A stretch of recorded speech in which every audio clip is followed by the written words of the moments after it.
25,000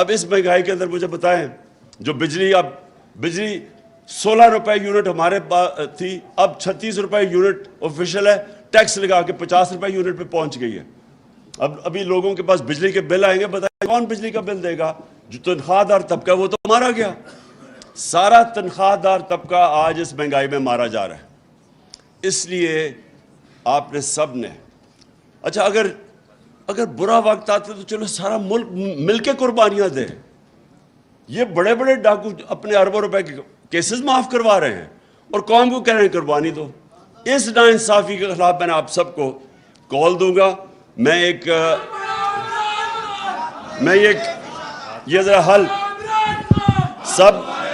سب آپ نے کھڑے ہو کے یہ میرے ساتھ حلف لینا ہے۔ ہاتھ کھڑا کر لیجئے گا۔ بسم اللہ الرحمن الرحیم۔ بسم اللہ الرحمن الرحیم۔ ہم حلف اٹھاتے ہیں کہ ہم پاکستان کے آئین کی ہمیشہ پاسداری کریں گے۔ ہم پاکستان کی خود مختاری کا تحفظ کریں گے کہ ہم کبھی بھی اللہ کے سوا کسی کے سامنے نہیں جھکیں گے۔ اور ہم پاکستان کی حقیقی آزادی کے اس جہاد میں آخر تک عمران خان کے شانہ بشانہ جد و جہد کریں گے اور ہر قسم کی قربانی کے لیے تیار رہیں گے۔ اللہ ہم سب کا حامی و ناصر ہو۔ بہت بہت شکریہ، آمین۔